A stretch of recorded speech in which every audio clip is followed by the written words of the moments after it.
All right, on est en business maintenant. Bonjour tout le monde, comment est-ce que vous allez? Bon, un très bon dimanche avec un beau soleil sur le beau tapis blanc. Ça fait, euh, ça fait beaucoup de joie de voir les journées d'hiver, pas trop froid avec un bon soleil.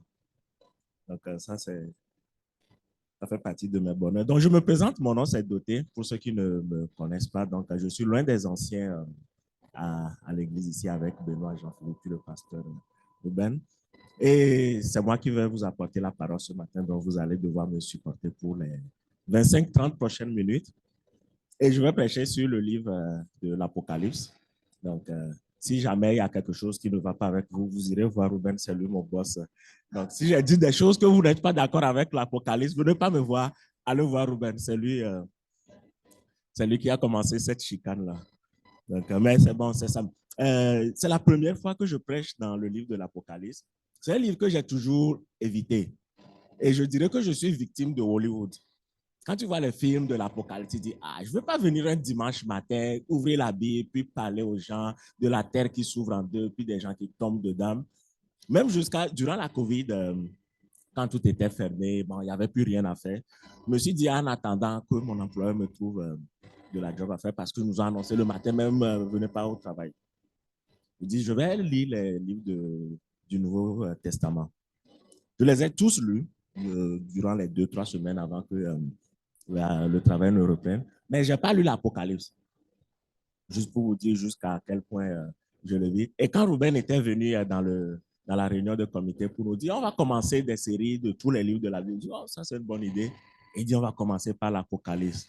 Il dit, mais quoi, Apocalypse? Mais il y a Éphésiens là-bas, Éphésiens. Vous savez, le livre d'Éphésiens, c'est un bon livre. Encore mieux, il y a Philippiens.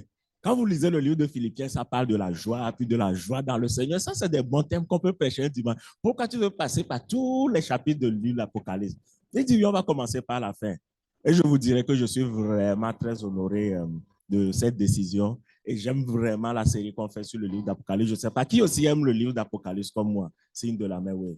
C'est une très bonne étude qu'on est en train de faire sur le livre d'Apocalypse. Donc, nous allons continuer ce matin avec le chapitre 7. Donc, aujourd'hui, on est dans Apocalypse, le chapitre 7, Apocalypsus, comme le dit, je ne sais pas si c'est le latin ou Apocalypsus, chapitre 7. Et les 2 dernières semaines, Ruben puis JP ont prêché sur le chapitre 6 du livre d'Apocalypse. Et on ne peut pas aller au chapitre 7 sans revisiter un tout petit peu le chapitre 6 du livre d'Apocalypse. Et dans le chapitre 6, ce que nous avons vu, c'est qu'il y a 6 des sceaux qui ont été ouverts. Donc, il y a au total 7 sceaux. Et il y en a 6 qui ont été ouverts. Et on voit le premier sceau a été ouvert. Et qu'est-ce qui s'est passé? Donc, ça, je vous fais un petit récapitulatif pour vous baigner dans le sujet. Il y a un chevalier blanc avec une couronne qui est parti en vainqueur pour vaincre. Donc, nous avons établi que ce chevalier blanc fait office de faux prophètes. Donc, on parle de faux prophètes dans l'Église. Ça peut être au niveau politique, comme dans la société aussi. Donc, après ça, il y a un chevalier roux chargé d'enlever la paix sur la terre. On parle ici de conflits, de guerres, que ce soit dans la guerre entre nations, guerre entre frères et sœurs. Donc, le deuxième sceau qui a été ouvert parle des guerres qui vont se passer. Après ça, il y a un chevalier noir, on parle ici du troisième sceau, chargé de la famine. Vous savez, la famine, c'est l'un des plus gros problèmes de l'humanité. Je dirais même le premier problème. Si vous allez sur le site de l'ONU, ils vont vous dire que c'est le réchauffement climatique. Bon, moi, je pense que c'est la famine, mais c'est moi. Mais qui suis-je? Donc, chevalier noir chargé de la famille. Le quatrième sceau a été ouvert. Il y a un chevalier verdâtre qui se nomme la mort. Après ça, cinquième sceau, c'est l'âme de ceux qui ont été immolés, qui criaient justice et vengeance de Dieu. Et le sixième, il y aura des tremblements de terre. Le soleil est devenu noir, la lune comme le sang, et les étoiles qui sont tombées. Donc, voici un peu la vision que Jean est en train d'avoir lorsque les 6 sceaux ont été ouverts. Et si vous voyez bien, il n'y a rien de positif dans ce qu'on vient de lire là. Donc, on parle vraiment de choses qui ne sont pas le fond, des choses qu'on ne veut pas forcément vivre. Et nous avons établi avant le chapitre 6, dans le chapitre 5, qu'il y a une seule personne qui est digne d'ouvrir les seaux. Donc, c'est qui? Pardon? Jésus. Donc, c'est Jésus qui ouvre les seaux. Donc, les 6 seaux qui sont ouverts et qu'il y a des tremblements de terre, il y a des faux prophètes, il y a la famine, il y a la guerre. C'est Jésus seul qui peut ouvrir ces seaux. Donc, on voit ça et on continue. Et voici entre le 6e sceau et le 7e, Jean a eu une autre vision. Et on est maintenant au chapitre 7 du livre d'Apocalypse et c'est là que nous allons demeurer ce matin. Donc, est-ce que c'est un bon plan pour vous? OK, donc nous allons prier puis nous allons commencer par lire. Seigneur, nous te disons merci ce matin pour ta grâce. Merci pour toi qui nous enseignes. Ta parole est une lampe à nos pieds, Seigneur, parce qu'elle sert à nous guider, Seigneur, à nous transformer, à nous purifier. Et ce matin, nous venons humblement devant toi, Seigneur, pour que tu nous enseignes, pour que tu nous parles. Esprit du Dieu vivant, souffle au milieu de nous ce matin. Prépare nos cœurs pour recevoir ta parole. Parce que tu as quelque chose, Seigneur, à nous tous ce matin. Alors nous te disons merci, Seigneur, pour tout ce que tu fais. Dans le nom de Jésus. Amen. Donc, imaginez un peu, OK? Vous avez votre voiture qui ne va pas bien et vous allez le porter chez le mécanicien. Le mécanicien prend la voiture, lui dit, votre moteur ne va pas bien, vos transmissions ne vont pas bien, vos pneus sont tous rouillés. J'aurais dû te demander des thèmes mécaniques avant de prêcher parce que là, c'est les 3 choses que je connais là. Donc, il vous liste peut-être 15 affaires sur votre voiture qui ne marchent pas. J'imagine la question que vous allez lui poser, c'est y a-t-il une solution? Y a-t-il quelque chose à faire? Qu'est-ce qu'on peut faire de cette voiture? Et Jean, en train de suivre cette vision, les 3 derniers chapitres, les 3 derniers versets plutôt, du chapitre 6 que je vais vous lire. Du verset 15 au verset 17, donc Apocalypse 6. Le roi de la terre, les grands, les chefs militaires, les riches, les puissants, tous les esclaves et les hommes libres se cachèrent dans la caverne et dans les rochers des montagnes. Et il disait aux montagnes et aux rochers, tombez sur nous et cachez-nous devant la face de celui qui est assis sur le trône et devant la colère de l'agneau. Donc, on voit ici que tout le monde est dedans, les grands, les chefs, les esclaves, les libres. Il n'y a pas une classe de la société qui n'est pas dans ces événements qui est en train de se passer. Et ils se disent, tombez sur nous et cachez-nous devant la face de celui qui est assis sur le trône et devant la colère de l'agneau. Et juste comme l'exemple que je viens de vous donner du monsieur qui va voir le mécanicien, checkez bien la question qui se pose. Car le grand jour de sa colère est venu, qui peut subsister? Est-ce qu'on peut subsister à ces événements? Est-ce qu'on peut s'en sortir? C'est quoi l'équation? C'est quoi le calcul mathématique pour sortir de ça? Donc, il se demande qui peut subsister à ces événements. Et ça, c'est une très bonne question parce qu'on ne veut pas vivre à jamais ces événements. On ne veut pas vivre des tremblements de terre, le soleil qui devient noir, la famine. Donc, il se demande qui peut subsister. Et c'est là que commence le chapitre 7 et le verset 1. Après cela, je vis 4 anges debout aux 4 coins de la terre. Donc, j'imagine le sud, le nord, l'est et l'ouest. Donc, il y a 4 anges à tous les points cardinaux. Ils retenaient les 4 vents de la terre afin qu'il ne souffle point de vent sur la terre, ni sur la mer, ni sur aucun arbre. Vous savez que l'air, c'est l'un des moteurs de la vie sur Terre. Imaginez juste qu'on vous prive de respirer, inspirer, expirer pendant un peu de temps. Je ne vous donne pas la réponse là, mais vous savez que ce n'est pas bon pour vous. Donc, imaginez un peu, il y a 4 anges qui retiennent l'air. Il n'y a plus d'air qui souffle sur la terre. Verset 2. Et je vis un autre ange qui montait du côté du levant et qui tenait le sceau du Dieu vivant.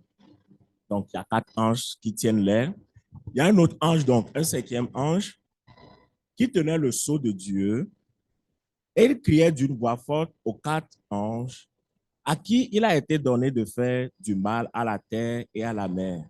À qui il a été donné? Qui leur a donné?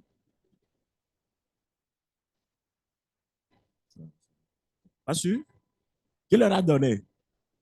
Dieu? Ok, d'accord. Quelques-uns disent Dieu, certains ne sont pas sûrs, c'est correct. Donc, qui leur avait été donné de faire du mal à la terre et à la mer. Et il dit, donc ce cinquième ange dit, ne faites point de mal à la terre ni à la mer, ni aux arbres, jusqu'à ce que nous ayons marqué du sceau le front des serviteurs de notre Dieu.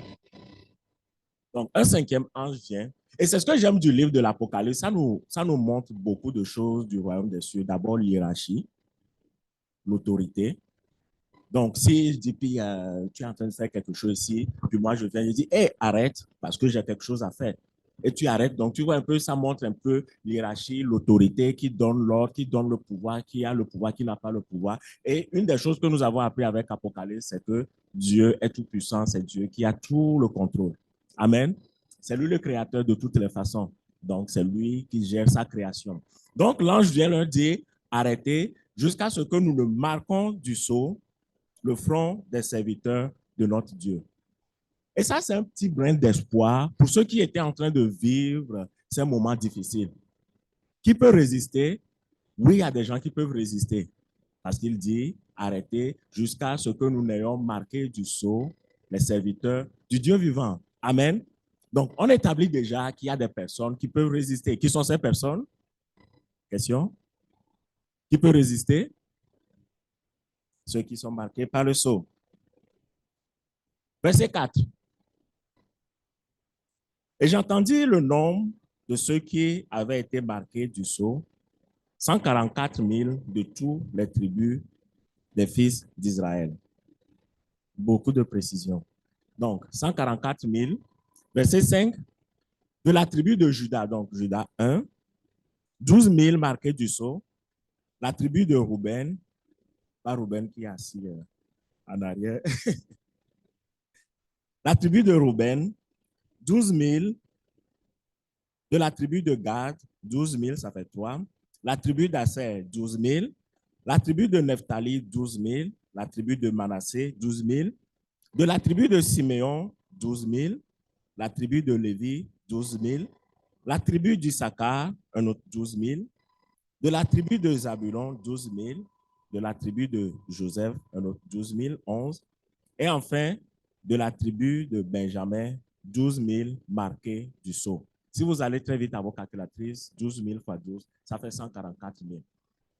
Donc, il y a 144 000 personnes des 12 tribus d'Israël qui ont tous été marqués du sceau de Dieu, que l'ange, le cinquième ange, tenait au milieu de toutes ces catastrophes. Il vient les marquer du sceau. Donc, on se demande, est-ce que ça s'arrête à ces 12 000 fois 12, qui fait 144 000? La réponse est à venir. Mais déjà, on voit vraiment, parce que lorsqu'on lit la Bible, on voit que Dieu s'est révélé à l'humanité par le peuple d'Israël. Donc, je ne suis pas surpris que dans le texte, de façon chronologique, ça commence par 144 000 dans les tribus d'Israël. Et ça ne vient pas de moi, ce que je vais dire. John MacArthur dit les 144 000 qui ont été marqués ici, que c'est 144 000 prophètes qui vont venir d'Israël, qui seront des serviteurs et des témoignages envers le peuple juif et à toute l'humanité. Donc, c'est ça le nom 144 000. Ça ne vient pas de moi, ça c'est John MacArthur qui l'a dit. Mais on se pose la question, y en a-t-il d'autres? Est-ce qu'il y aura juste 144 000? Et ça continue au verset 9. Après cela, je regardais et voici, il y a une grande foule que personne ne pouvait compter, de toutes les nations, de toutes tribus, de tout peuple et de toute langue. Ils se tenaient devant le trône et devant l'agneau, revêtus de robes blanches et des palmes dans leurs mains. Donc, comme vous venez de l'entendre, ça n'a pas dit que ces personnes ont été marquées du sceau. Ça parle de 144 000 qui ont été marquées du sceau. Mais moi, je le crois que ces personnes également sont marquées du sceau. Et je vais prouver mon point. Tournez vos Bibles dans 2 Corinthiens, 2 Corinthiens 1.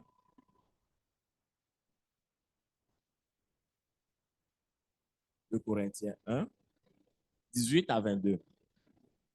Donc, ça, c'est l'apôtre Paul dans sa lettre aux Corinthiens, l'église de Corinthe qui est une église non juive. Donc, vous voyez que ce n'est pas les 144, on ne parle pas de juifs ici. On parle des gens de Corinthe, d'autres nations.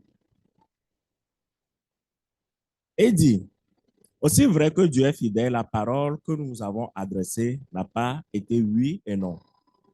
Car le Fils de Dieu Jésus-Christ, qui a été prêché pour nous, par nous, au milieu de vous, par moi et par Sylvain et par Timothée, n'a pas été oui et non, mais c'est oui qui a été en lui.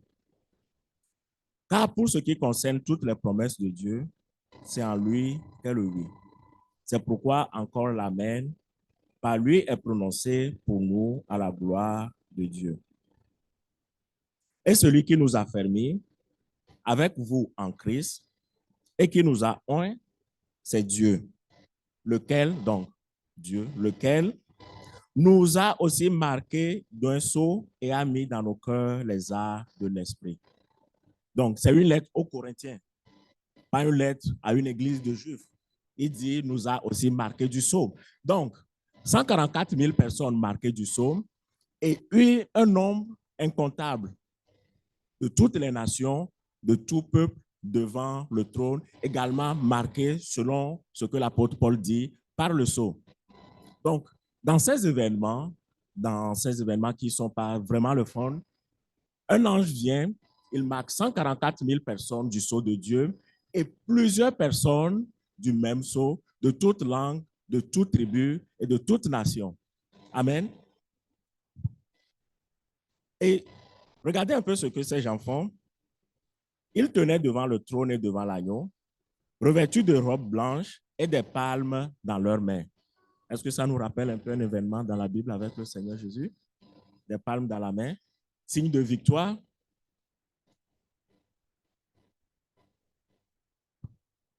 Yes, exactement, l'arrivée de Jésus à Jérusalem. Donc, je vais vous raconter une histoire. Et pour raconter une histoire, pour ceux qui me connaissent, je dis un jour, vous répétez un jour, c'est ça qui vient chercher l'histoire, sinon l'histoire ne sort pas. Donc, un jour, j'étais à l'université, genre en 2012, donc à l'université de Lomé, au Togo. Et il y a une fille qui voulait m'évangéliser. Et d'après, elle me racontait une histoire dans son évangélisation. Et ce qu'elle me disait, c'est qu'il y a une personne qui a une vision et qui dit actuellement, en 2012, actuellement sur la terre, il y a seulement 8 ou 12 personnes qui sont dignes d'aller dans la présence de Dieu. Genre, la vision que Jean vient de voir, 8 ou 12 personnes. Donc, j'ai vu les 7 milliards d'êtres humains sur terre. Je me suis dit, mais 8, je ne suis pas sûr d'être dedans là. Mais pourquoi je vous raconte ça? C'est parce que le livre d'Apocalypse, c'est un livre avec beaucoup de chiffres, puis il y a beaucoup d'interprétations là-dessus. Donc, je vous dis ça pour que la prochaine fois que quelqu'un viendra vous voir, pour vous donner un nombre exact des personnes qui sont dignes de voir le trône, montrez-lui le verset 9 d'Apocalypse 7. Un grand nombre de toutes les nations, de toutes les tribus et de toutes les langues. Amen. Donc, il y a des gens de Rimouski, des gens de Notchen. Est-ce que vous connaissez Notchen? Notchen, c'est mon village. Vous ne pouvez pas connaître Notchen, c'est caché quelque part. Donc, c'est un nombre innombrable de personnes de toutes nations, de tous les peuples et de toutes langues qui sont devant le trône et avec des palmiers à la main. Verset 10, et il criait d'une voix forte en disant, le salut est à notre Dieu qui est assis sur le trône et à l'agneau. Et tous les anges se tenaient autour du trône et des vieillards et des 4 êtres vivants. Donc, Robert nous avait prêché sur les vieillards et les 4 êtres vivants. Et qu'est-ce qu'ils faisaient? Ils se prosternaient sur leur face devant le trône et ils adoraient Dieu en disant, Amen, la louange, la gloire, la sagesse, l'action de grâce, l'honneur, la puissance et la force soient à notre Dieu au siècle des siècles.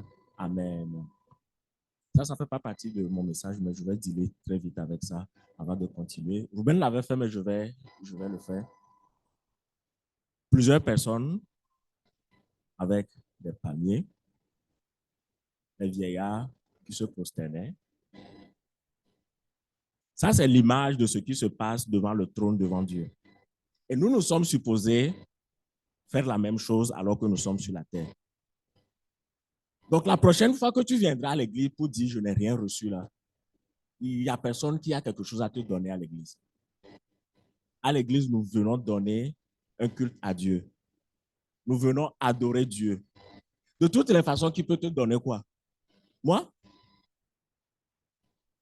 Lorsque nous venons à l'église, nous venons pour donner un culte à Dieu. Nous ne venons pas pour recevoir. Et ça, c'est la cause de beaucoup de déceptions dans les églises, puis de départ, les gens partent parce qu'ils ne reçoivent rien. Non, non, non, non, non, mauvaise chose. Ils étaient devant l'agneau, ils disaient salut, que le salut est à notre Dieu. Les vieillards et les 4 êtres vivants se prosternaient devant Dieu. Et ils disaient, ça je parle maintenant des vieillards, la louange, la gloire, la sagesse, l'action de grâce, l'honneur, la puissance et la force soient à notre Dieu au siècle des siècles. C'est ce qui se passe au ciel. Et c'est ce que nous sommes supposés faire. Venir rendre un culte à Dieu lorsque nous venons à l'église. On ne vient pas pour recevoir. Je ne peux pas te donner grand-chose. De toutes les façons, la personne qui peut nous donner quelque chose, c'est Dieu. Donc, quand tu dis tu ne reçois rien, c'est que ça, tu dis Dieu ne me donne rien. Bon, parenthèse fermée, ça ne faisait pas partie de mon message ce matin. Je voulais juste enlever ça de mon cœur. Verset 13. Et l'un des vieillards prit la parole et me dit, ceux qui sont revêtus de robes blanches, qui sont-ils? Et d'où sont-ils venus? Donc, est-ce que vous suivez toujours chronologie? Il y a les événements qui sont passés, qui pourra subsister. Il y a un ange qui vient, il marque 144 000 personnes du sceau de Dieu et il marque un nombre incontable de toutes les nations, de tout peuple. Ils sont en train d'adorer Dieu avec les anges, avec les vieillards et avec les 4 êtres vivants. Et l'un des vieillards prit maintenant la parole et me dit, il dit à Jean, ceux qui sont revêtus de robes blanches, qui sont-ils et d'où sont-ils venus? Je lui dis, donc Jean, mon Seigneur, tu le sais. Et il me dit, ça c'est une très bonne réponse lorsqu'une personne sage vous pose une question. Quand une personne sage vous pose une question là, retournez-lui la question. Le vieillard demande à Jean, qui est dans la présence de Dieu, qui sont-ils? Il lui dit, toi tu connais la réponse. Et maintenant il a la réponse. Et il me dit, ce sont ceux qui viennent de la grande tribulation. Ils ont lavé leurs robes et ils les ont blanchis dans le sang de l'agneau. Wow. Au fur et à mesure que le test continue, c'est comme une banane, hein? On déballe un peu. D'abord, c'est juste 144 000 personnes, toute une nation. Mais ces personnes ne viennent pas genre d'un endroit inconnu. Ils viennent de la grande tribulation. Mais avant de se pointer ici, quand ils sont sortis de la grande tribulation, ils ont lavé leurs robes et ils les ont blanchis dans le sang de l'agneau. Heureux ceux qui ont le cœur pur, comme nous l'avons vu ce matin. Verset 15. C'est pour cela qu'ils sont devant le trône de Dieu et le servent jour et nuit dans son temple. Celui qui est assis sur le trône dressera sa tente sur eux. Une fois encore, si je reviens sur ma petite parenthèse de la loi, vous voyez, ils sont devant le trône, ils le servent. La Bible du sommet dira, ils donnent un culte à Dieu.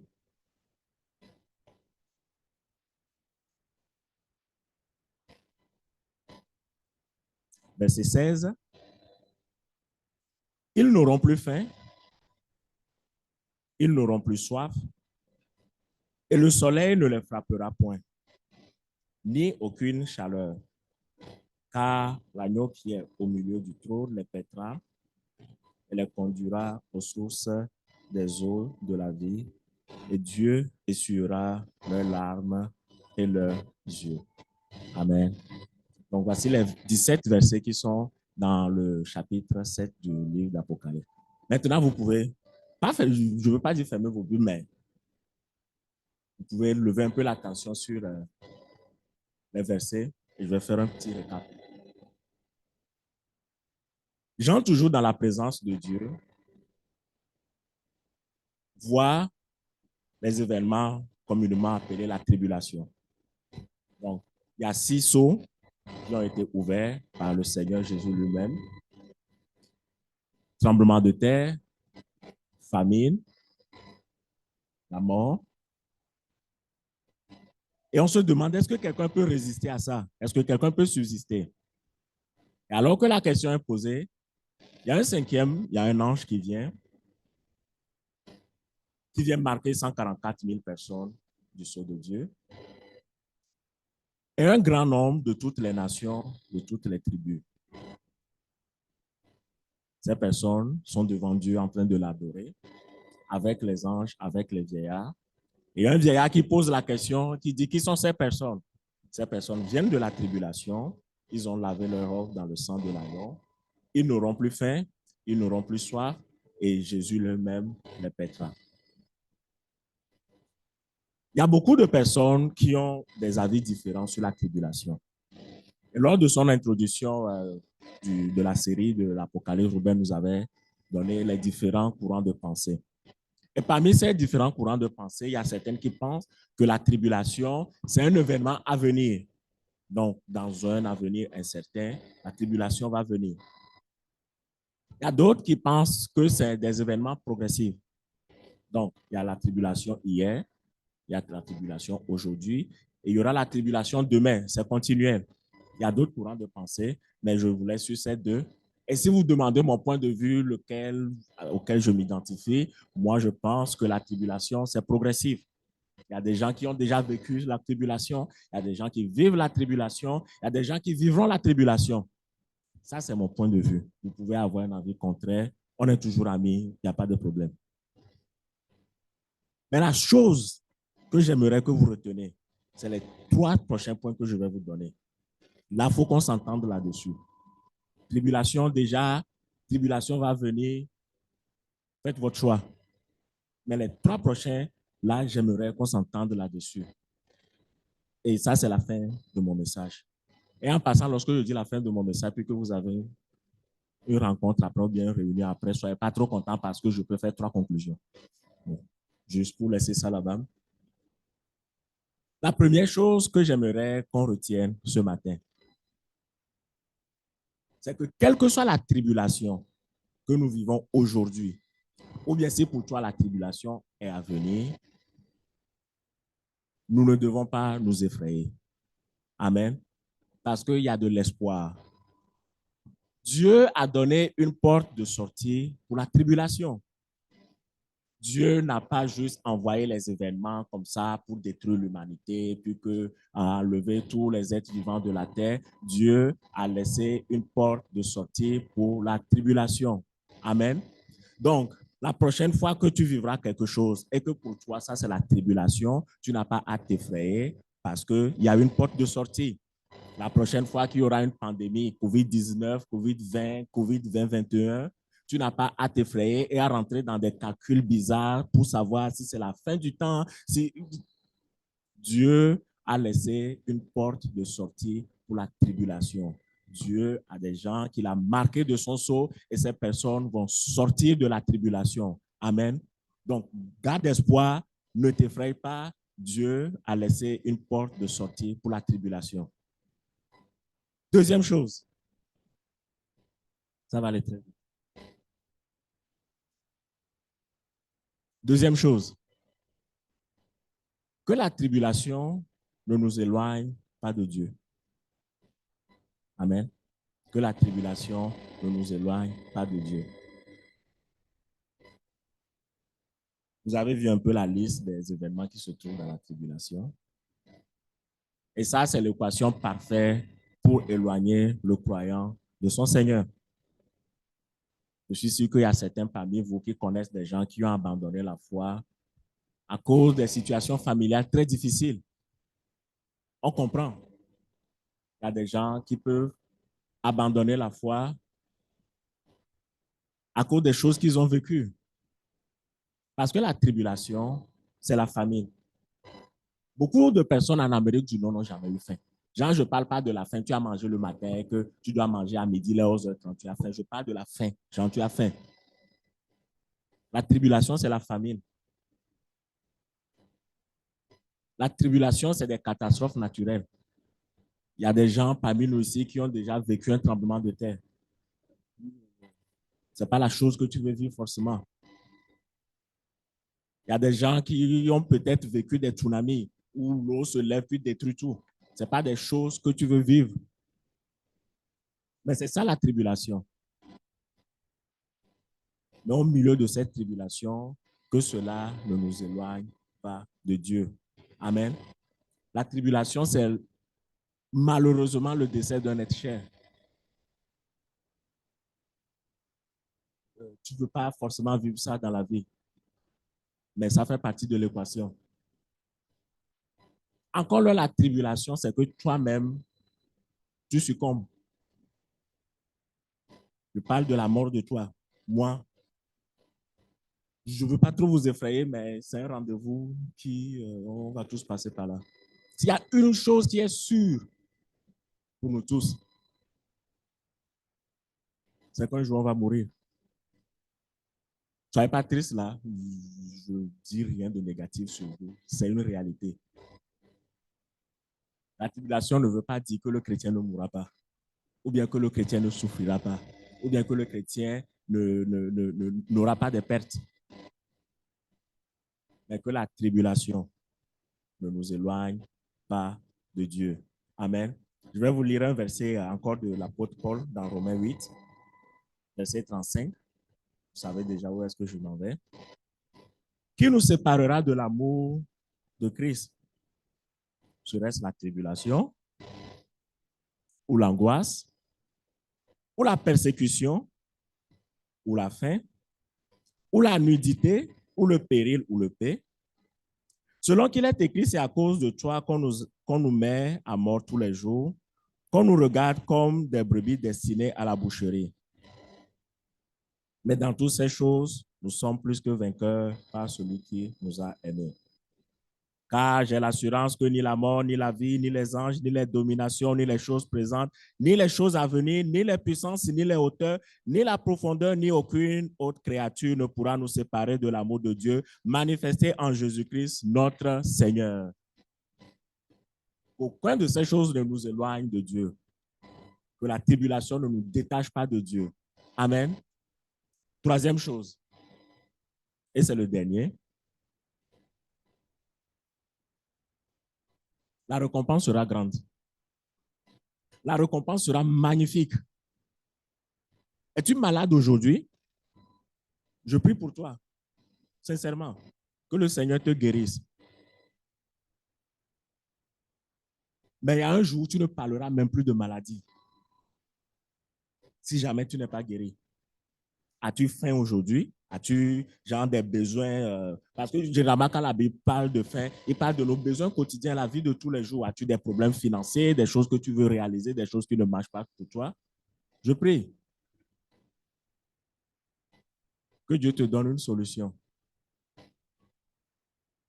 Mais sache qu'un jour, tu ne parleras plus de faim. Tu ne parleras plus de maladie. Tu ne parleras plus de famine. Car l'agneau lui-même les pètera. L'Éternel est mon berger, je ne manquerai de rien. Il me fait reposer dans de verts pâturages. Je me conduis près des eaux paisibles. Lorsque David dit ça, oui, il y a une portion qu'on va vivre sur la terre. Mais la grosse portion de ça même, c'est lorsque nous serons dans la présence du Seigneur. Amen. La récompense est grande. C'est pour ça que je ne dois pas être effrayé par la tribulation. C'est pour ça que je ne dois pas m'éloigner de mon Seigneur dans la tribulation. Parce que la récompense est gigantesque. Amen. Conclusion. Et je vais inviter l'équipe de louange à s'approcher. Conclusion.